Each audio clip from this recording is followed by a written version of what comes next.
राजस्थान में 13 नवंबर को 7 विधानसभा सीटों पर उपचुनाव होना है। इसमें झुंझुनू विधानसभा की सीट भी शामिल है। इस सीट का चुनावी हाल क्या है, जनता का आखिर मूड क्या है, आप चुनावी चौपाल में देखिए। सेना में शामिल होना है, हर बच्चा यहां मन में ठानता है। धोरों की धरती झुंझुनू झुकना नहीं जानता है। नमस्कार, बहुत बहुत स्वागत आप सभी का। 7 रण का चुनाव, 7 सीटों का चुनाव, और इन 7 सीटों पर दिग्गजों के इस दंगल में न्यूज 18 राजस्थान की चुनावी चौपाल आज पहुंची है सैनिकों के जिले झुंझुनू में। जोरदार तालियों के साथ बहुत बहुत स्वागत। तो हमारे साथ कैप्टन साहब मौजूद है। कैप्टन साहब, क्या है झुंझुनू की धरती में जो यहां सपूत पैदा होते हैं और सैनिकों के जो दुश्मन सैनिक हैं उनकी नाक में दम कर देते हैं? बिल्कुल, आपने बहुत ठीक कहा और यही सब कह रहे हैं। और इसी नाम से ये जिला झुंझुनू में नहीं पूरे संसार में जाना जाता है कि वीरों की भर्ती है।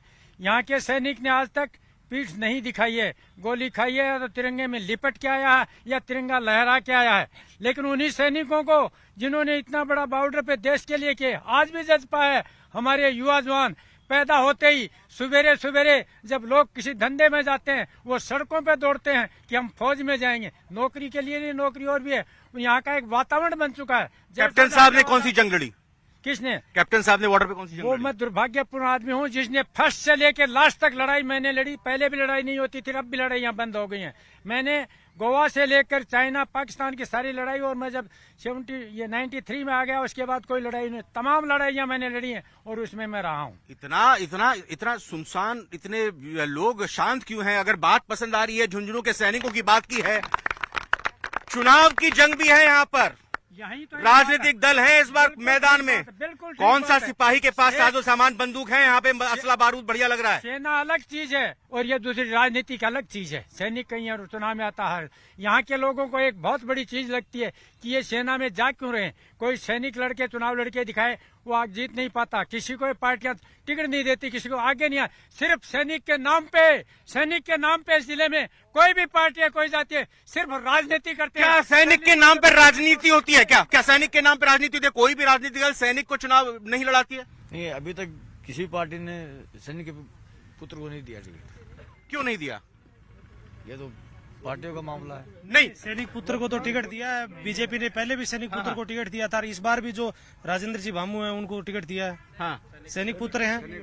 सैनिक पुत्र राजेंद्र भामू हैं, लेकिन राजेंद्र भामू 2023 में टिकट बीजेपी ने नहीं दिया तो फिर वो चुनाव लड़ गए और उनकी लुटिया डुबो दी बबलू चौधरी की। 42,000 वोट ले गए और उनको दूसरे नंबर पर धकेल दिया। तो अब फिर पार्टी ने उन्हीं को टिकट मिला और कोई प्रत्याशी नहीं मिला था। देखिए, झुंझुनू के अंदर 5 ऐसे चुनाव हुए हैं। निश्चित रूप से भारतीय जनता पार्टी का इतना बड़ा वोट बैंक यहाँ पर है कि कांग्रेस का या अन्य पार्टियों का नंबर इतना बड़ा वोट बैंक है। आज तक 2 ही चुनाव आप जीत पाई है बीजेपी की पार्टी। आप कहते हैं वोट बैंक है, तो वोट बैंक कहाँ चला जाता है? देखिए, उस कमल कांत जी हैं, ये प्रवक्ता हैं जिले के बीजेपी के।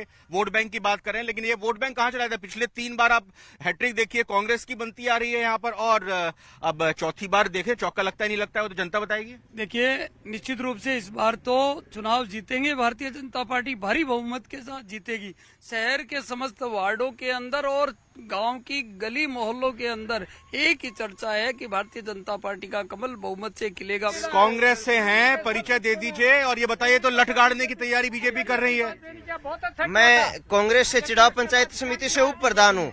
बीजेपी वाले लठ गाड़े ही रखते हैं। सबसे पहले तो इन्होंने सारी बीजेपी लग के बबलू चौधरी को निपटाया इन्होंने। हाँ। बबलू चौधरी को तो सुमित जी गोदारा उन्होंने जोर लगा के साथ कर दिया। हाँ। दिखावे में। अब और बाकी बची हुई बीजेपी और राजेंद्र भांबू के लठ गाड़ने में लगी हुई है। तो ये कांग्रेस से तो इनकी लड़ाई दूसरे नंबर पे। क्या सोच रहे हैं? बड़े गुमसुम से हैं, क्या चल रहा है? जी, चल ये रहा है कि आज तक झुंझुनू विधानसभा के अंदर अगर कांग्रेस विजयी रही है तो सिर्फ मुस्लिम वोटों की वजह से।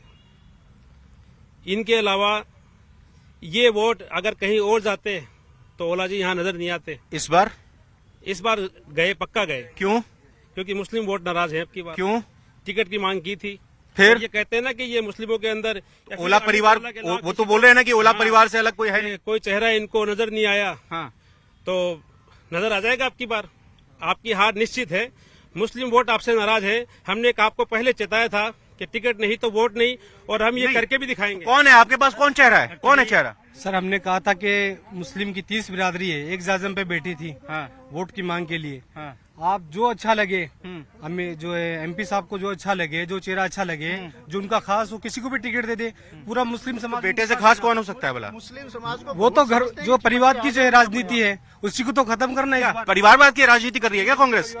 झुंझुनू में आप ही देख रहे हो पिछले 50 सालों से परिवारवाद की राजनीति चल रही है। अब इस बार 70 साल से मुसलमान जो झुंझुनू का है वो वफादारी कर रहा था, लेकिन इस बार मुस्लिम समाज जागा है और उसने अपने हक और अधिकार की मांग की है, क्योंकि अब की बार परिस्थिति अभी ऐसी है कि अगर ना तो सरकार बन रही है ना गिर रही है, इसलिए हमने मुस्लिम महापंचायत करीब 45, हाँ, महापंचायत में क्या हुआ? महापंचायत में डिसीजन ये लिया गया है कि हमने इनसे टिकट की मांग की और इन्होंने टिकट नहीं दी। फिर उस निर्णय के आधार पर मुस्लिम समाज ने डिसाइड किया कि इस बार टिकट नहीं तो वोट नहीं के आधार पर हम 45,000 के आसपास है वोट, 70,000 के करीब आसपास वोट है। हाँ, एक बीजेपी जब ये कहती है कि मुसलमानों को वोट बैंक की तरह इस्तेमाल किया, क्या वोट बैंक की तरह इस्तेमाल हुए? एक एक करके पहले ये। हाँ, सबसे पहले तो आपके चैनल के माध्यम से मैं, भाई साहब ने अभी कहा कि एमडी चौबदार ने फोरम लिया है।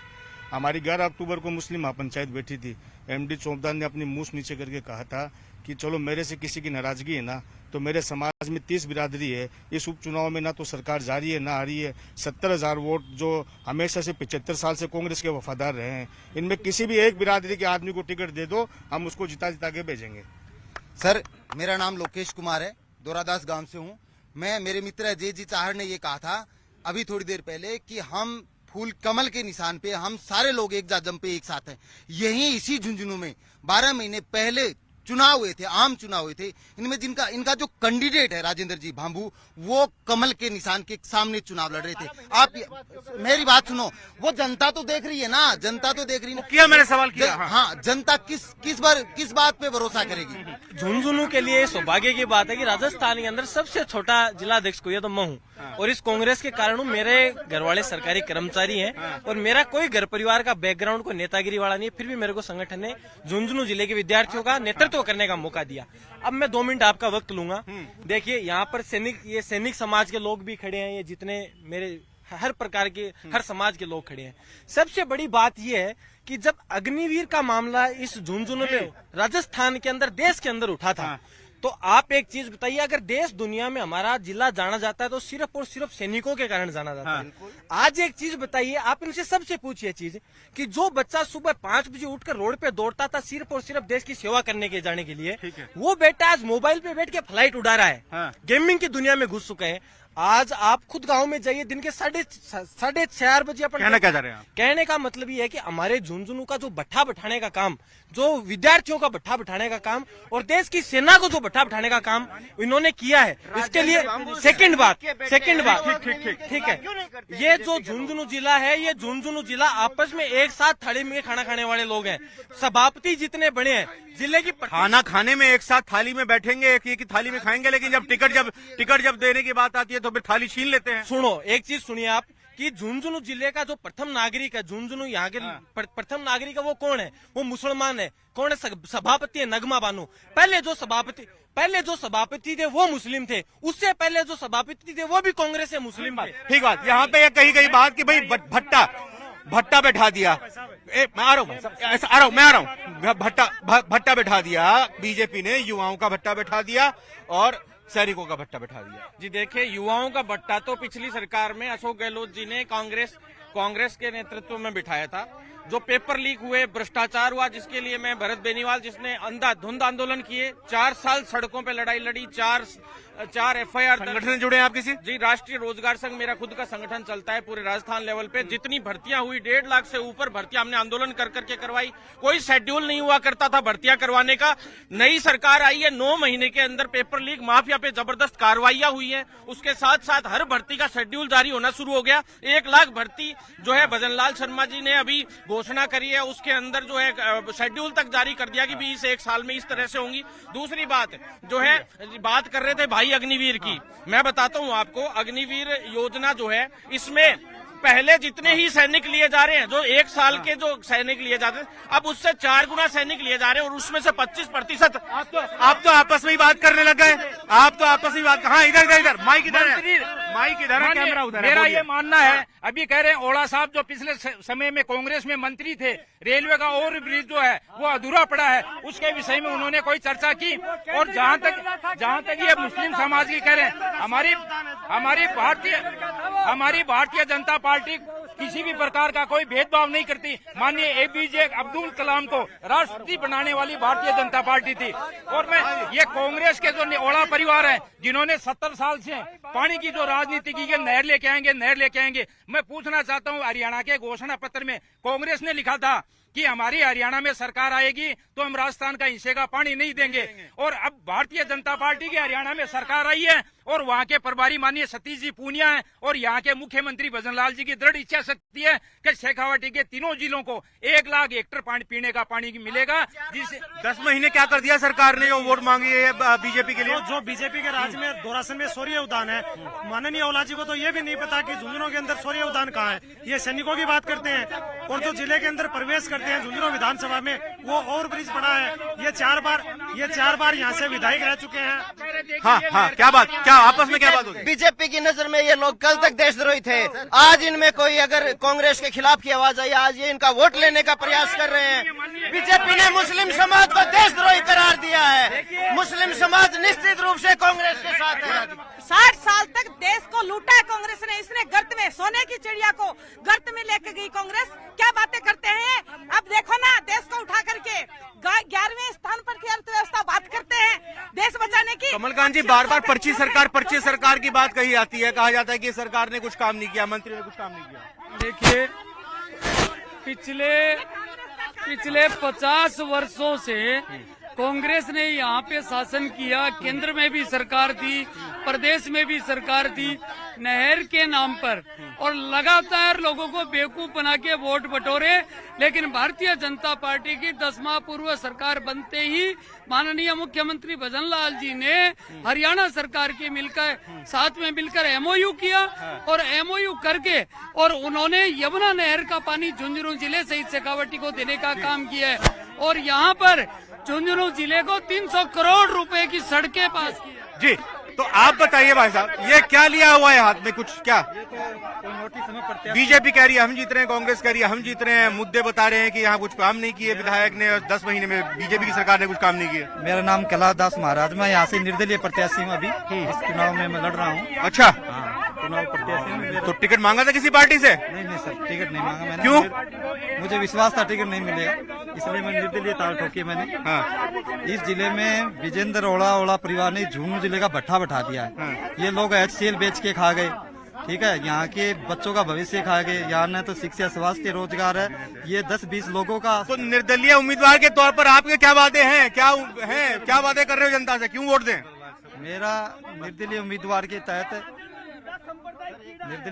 तहत मेरा शिक्षा, स्वास्थ्य, रोजगार पे ही जोर रहेगा। और यहाँ की जो वंशवाद की राजनीति, इसको खत्म करना हमारा मुख्य उद्देश्य रहेगा। कौन जीत रहा है? हाँ, कौन जीत? इस बार झुंझुनू की जनता कांग्रेस से तो वैसे दाप गई और बीजेपी से लड़ रही है। इस बार पूरी झुंझुनू की जनता एक साथ, मुसलमान, दलित समुदाय, गरीब लोग राजेंद्र सिंह हुड्डा के साथ।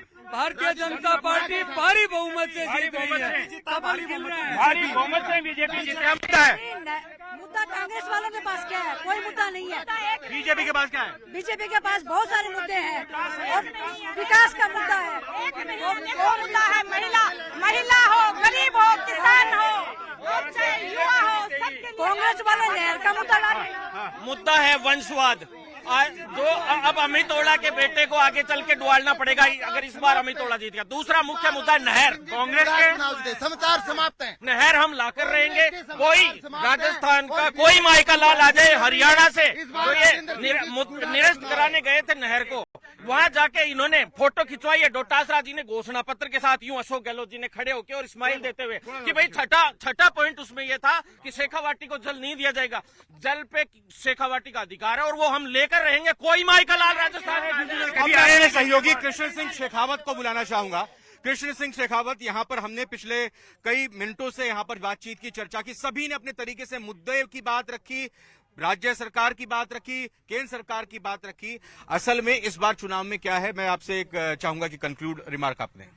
जी मैं आपको बता दूं कि झुंझुनू में इस बार मुस्लिम समाज है वो टिकट की मांग कर रहा था और उसकी नाराजगी है वो साफ तौर से देखी जा सकती है, क्योंकि जो निर्दलीय प्रत्याशी राजेंद्र गुड़ा है उनकी सभाओं में अच्छी खासी भीड़ उमड़ रही है। तो वहीं जो भाजपा है वो अपना पूरा जोर लगाए हुए है। यहाँ डिप्टी सीएम के 2 बार दौरे हो चुके हैं, वहीं मंत्रियों के लगातार दौरे हैं और प्रभारी हैं वो लगातार अविनाश गहलोत यहाँ पर डेरा डाले हुए हैं, कार्यकर्ताओं से लगातार संवाद है। तो बीजेपी है वो हर हाल में इस सीट को जीतना चाहती है, वहीं कांग्रेस के लिए ये सीट बचाना बड़ी चुनौती है, क्योंकि मुस्लिम समाज की नाराजगी है वो साफ तौर पर देखी जा सकती है। झुंझुनू सीट पर मुस्लिम और दलित का गठजोड़ जिसके साथ होता है वो इस सीट पर जीतता है और पिछले 17 चुनाव हुए हैं उनमें से 13 बार कांग्रेस दलित और मुस्लिम समुदाय के गठजोड़ के कारण ही जीत पाई है यहाँ पर। तो क्या 23 नवंबर को आने वाले नतीजों में कांग्रेस अपना गढ़ बचा पाएगी या फिर बीजेपी के प्रत्याशी को झुंझुनू के लोग जीत दिलवाने जा रहे हैं, या फिर कोई और तीसरा झुंझुनू सीट से